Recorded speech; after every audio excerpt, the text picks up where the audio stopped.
والصلاة والسلام على سید الانبیاء والمرسلین وعلى آلہ واصحابہ اجمعین اما بعد فاعوذ باللہ من الشیطان الرجیم بسم اللہ الرحمن الرحیم قال رسول اللہ صلی اللہ تعالی علیہ وسلم من مات من امتی لا یشرک باللہ شیئا دخل الجنہ او کما قال علیہ الصلاۃ والسلام صدق رسولہ النبی الکریم الامین ان اللہ وملائکتہ یصلون علی النبی یا ایہا الذین آمنوا صلوا علیہ وسلموا تسلیما محبت نال پڑھی الصلاۃ والسلام علیک یا سیدی یا رسول اللہ وعلی آلک واصحابک یا سیدی یا محمد رسول اللہ صلی اللہ تعالی علیہ وآلہ وسلم۔ انتہائی قابل صد احترام دوستو، بزرگوں، پائیو، درس بخاری شریف سڑی گفتگو دا موضوع چل رہا سی۔ اج دے درس دے اندر جو حدیث پاک میں عرض کرنا چاہ رہے ہیں، حدیث پاک دے راوی جناب حضرت ابو ذر غفاری رضی اللہ تعالی عنہ نے آپ فرماندے نے کہ آقا کریم صلی اللہ تعالی علیہ وسلم نے ارشاد فرمایا، آتانی آتم من ربی، اللہ تعالیٰ دی بارگاہ وچوں آن والا ایک میرے کول آیا، فاخبرنی او قال بشرنی، اور اس نے مینوں خبر دیتی، حضرت ابو ذر غفاری فرماندے نے یا پھر اس نے بشارت دیتی کس بات دی؟ من مات من امتی لا یشرک باللہ شیئا دخل الجنہ۔ میرے آقا کریم صلی اللہ علیہ وسلم فرماندے نے اس آن والے نے، یعنی اللہ تعالیٰ دے اس فرشتے نے آ کے مینوں اللہ تعالیٰ دی طرفوں ایک خبر اور بشارت دیتی، خوشخبری دیتی اس بات دی کہ یا رسول اللہ صلی اللہ تعالیٰ علیہ وسلم تہاڈا جڑا امتی اس حال وچ مریا، آپ دے جس امتی نو اس حال دے اندر موت آئی کہ وہ اللہ تعالیٰ دے نال کسے نو شریک نہیں سی ٹھہراندا، یعنی لا الہ الا اللہ کہن والا سی، فرمایا داخل الجنہ، اللہ تعالیٰ اس نو جنت وچ داخل فرمائے گا۔ اور اس دے نال دی اگلی حدیث حضرت جناب عبداللہ بن مسعود رضی اللہ تعالیٰ عنہ کو روایت کرتا ہے، اس دے اندر اتنے بھی لفظ مزید نے کہ من مات یشرک باللہ شیئا دخل النار، فرمایا کہ جس بندے نو اس حال دے اندر موت آئی کہ کسے نو اللہ تعالیٰ دے نال شریک ٹھہراندا ہوئے گا، اللہ تعالیٰ اس نو جہنم دے اندر داخل فرمائے گا۔ لیکن اگر اس حال دے اندر بندے نو موت آئی کہ اللہ تعالیٰ دے نال کسے نو شریک نہ ٹھہراندا ہوئے، فرمایا اللہ تعالیٰ اس نو جنت وچ داخل فرمائے گا۔ تو حضرت جناب ابو ذر غفاری رضی اللہ تعالیٰ عنہ فرماندے میں عرض کیتی یا رسول اللہ صلی اللہ تعالیٰ علیہ وسلم وَإِن زَنَا وَإِن سَرَقَ،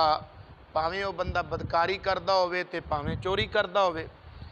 آقا کریم صلی اللہ علیہ وسلم نے فرمایا قال وَإِن زَنَا وَإِن سَرَقَ، ہاں پاویں وہ بدکار ہوئے تے پاویں چور ہوئے،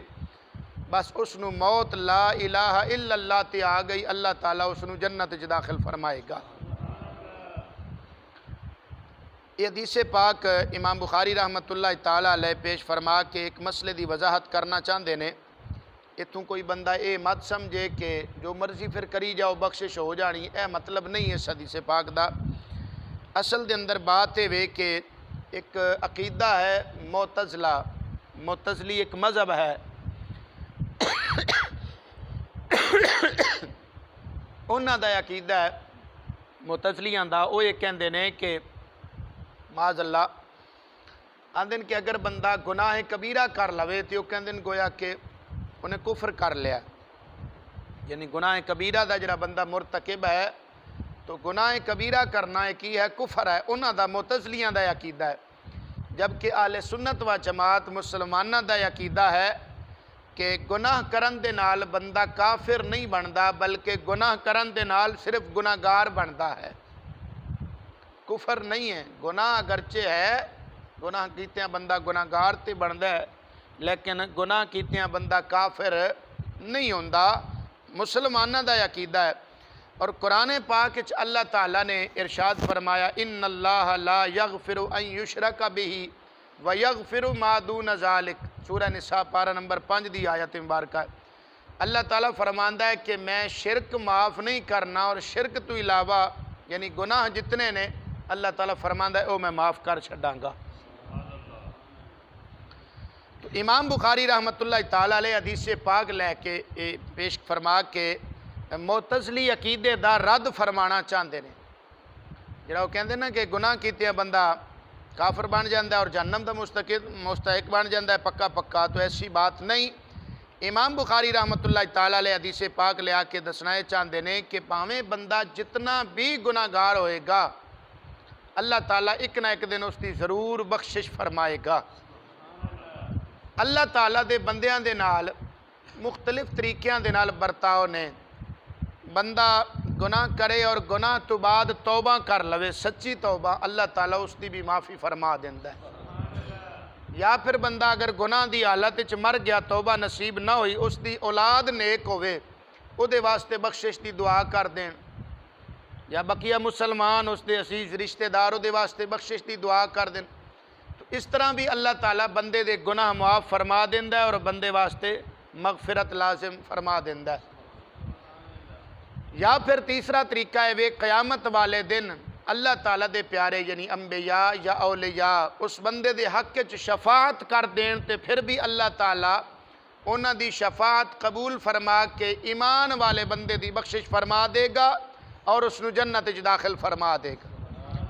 یا پھر چوتھا طریقہ ہے وہ اللہ تعالیٰ فرماندہ ہے کہ میں چاہواں تے اس نو سزا دیواں، چاہواں تے اپنی رحمت اور اپنے فضل دے نال بغیر کسی دی شفاعت دے، بغیر توبہ دے، بغیر کسی دی دعا دے، اپنی رحمت اور اپنے فضل دے نال اللہ فرماندہ ہے میں چاہواں تو انہاں دی بخشش فرما دیواں اور اس نو جنت دے اندر داخل فرما دے۔ اللہ تعالیٰ دی مرضی ہے۔ یا پھر اللہ تعالیٰ اس گناہ گار نو جہنم وچ داخل فرمائے گا، اور جتنی اس دے گناہ دی سزا ہے وہ سزا بھگت کے پھر اللہ تعالیٰ اس نو جنت وچ داخل فرمائے گا۔ تو یہ مختلف طریقے نے بندہ مومن دی بخشش دے، جس طرح اللہ تعالیٰ چاہے گا اسی طرح اس دی بخشش فرمائے گا، پاویں سزا تو پہلے بخشش ہو جائے تے پاویں سزا بھگت کے، یعنی جتنی اس دے گناہ ہے نے، غلطیاں ہیں نے، اتنی سزا جہنم دے اندر بھگتے گا تے پھر اللہ تعالیٰ اس دی بخشش اور مغفرت فرما دے گا اور اس نو جنت وچ داخل فرما دے گا۔ تو اس واسطے امام بخاری رحمۃ اللہ تعالیٰ علیہ حدیث پاک لے آ کے یہ نہیں دسنا چاہتے کہ تسی ہن جو مرضی کیتی رکھو بخشش تہاڈی ہو جانی ہے، ایسی بات نہیں، بلکہ کہ دسنا مقصود ہے کہ لا الہ الا اللہ پڑھن والا جو ہے اس دی شان کیا ہے، کلمہ شریف دی برکت کتنی ہے، اور جس دا خاتمہ ایمان تے ہو جائے، کلمے تے جس دا خاتمہ ہو جائے اس دی بخشش کتنی ضروری ہے۔ تو لا الہ الا اللہ دی کلمہ شریف دی اور اچھے خاتمے دی جو برکت اور فائدہ ہے وہ بیان فرما رہے ہیں۔ اسی واسطے میرے آقا کریم صلی اللہ علیہ وسلم نے حدیث پاک دے اندر فرمایا من کان آخر کلامہ لا الہ الا اللہ دخل الجنہ، جس بندے دا زندگی دا آخری کلام لا الہ الا اللہ ہوئے گا اللہ تعالیٰ اس نو جنت وچ داخل فرمائے گا۔ یعنی مرن لگیا اگر کسی نو کلمہ نصیب ہو گیا، سچے دل نال انہیں کلمہ پڑھ لیا تو اللہ تعالیٰ اس نو جنت وچ داخل فرمائے گا۔ تو یہ حدیث پاک بھی اسے بات دی وضاحت کر رہی ہے۔ اس طرح بے شمار احادیث مبارکہ بخاری مسلم سیاستہ کتب دے اندر موجود نے، بخاری شریف دے اندر حدیث پاک ہے،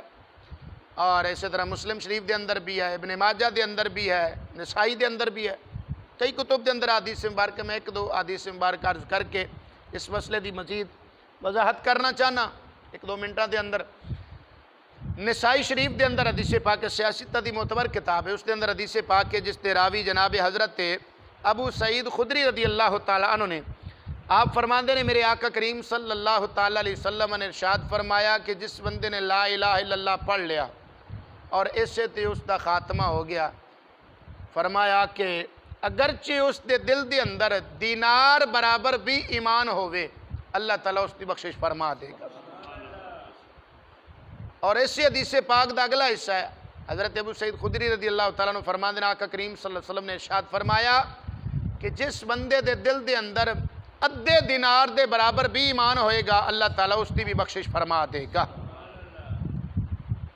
کتنی بڑی فضیلت ہے۔ اور اس سے جناب والا بلکہ بخاری شریف کے اندر حدیث پاک ہے، حضرت انس رضی اللہ تعالیٰ عنہ حدیث پاک دے راوی نے، حضرت انس رضی اللہ تعالیٰ عنہ فرما دین کہ آقا کریم صلی اللہ تعالیٰ علیہ وسلم نے ارشاد فرمایا کہ جس بندے دے دل دے اندر جو برابر بھی ایمان ہوئے گا اللہ تعالیٰ اس کی بھی بخشش فرما دے گا۔ اس حدیث کا اگلا حصہ ہے، فرمایا کہ جس بندے دے دل دے اندر گندم دے دانے جنہ بھی ایمان ہوئے گا اللہ تعالیٰ اس کی بھی بخشش فرما دے گا۔ اور اس حدیث پاک دا اگلا حصہ ہے، حضرت انس رضی اللہ تعالیٰ عنہ فرما دے کہ آقا کریم صلی اللہ علیہ وسلم نے فرمایا کہ جس بندے دے دل دے اندر چونٹی برابر بھی ایمان ہوئے گا اللہ تعالیٰ اس کی بھی بخشش فرما دے گا۔ اور ابن ماجہ شریف دے اندر حدیث پاک ہے، ابن ماجہ شریف دے اندر جس دے راوی جناب حضرت انس رضی اللہ تعالیٰ عنہ نے،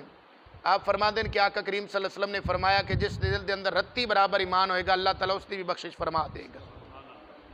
اور مسلم شریف دے اندر حدیث پاک حضرت عبداللہ بن مسعود رضی اللہ تعالیٰ عنہ اس دے راوی نے،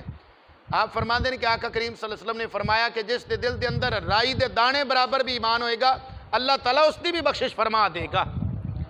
اور بخاری شریف دے اندر ایک مزید حدیث پاک ہے جس تے راوی جناب حضرت ابو سعید خدری رضی اللہ تعالیٰ عنہ نے،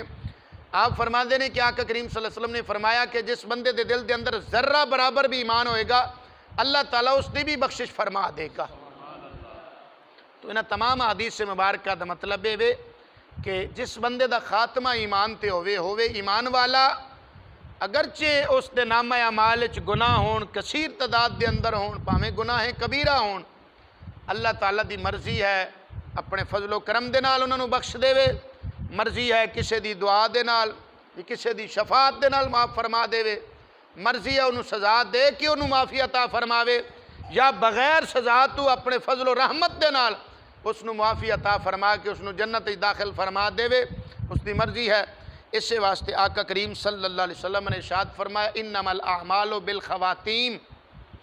ایک تے حدیث پاک مشہور ہے نا، اسی سنیے کہ انما الاعمال بالنیات، کہ عملاں دا دار و مدار نیتاں تے ہوندا ہے۔ اس سے طرح ایک دوسری حدیث پاک بھی ہے انما الاعمال بالخواتیم، فرمایا عملاں دا دار و مدار خاتمیاں تے ہوندا ہے۔ ایک بندہ ساری زندگی نیکیاں کردا رہا لیکن خاتمہ اچھا نہیں ہویا، اس دا مرن لگیاں کلمہ نصیب نہیں ہویا، تے سمجھو اس دے سارے زندگی دے اعمال برباد ہو گئے۔ اور اگر ایک بندہ ساری زندگی پاویں کفر کردا رہے لیکن موت دے قریب مرن لگیاں اللہ تعالیٰ اس نو ایمان نصیب فرما دے وے، کلمہ نصیب فرما دے وے، فرمایا اس نو اللہ تعالیٰ بخشش بھی عطا فرمائے گا اور جنت بھی عطا فرمائے گا۔ اس واسطے آقا کریم صلی اللہ علیہ وسلم نے فرمایا کہ انما الاعمال بالخواتیم، عملاں دا دار و مدار اچھے خاتمے تے ہے، دعا کرنی چاہیے اللہ تعالیٰ خاتمہ اچھا فرمائے۔ اللہ تعالیٰ سنو سب نو سمجھن دی عمل دی توفیق عطا فرمائے۔ آمین وآخر دعوانا ان الحمدللہ رب العالمین۔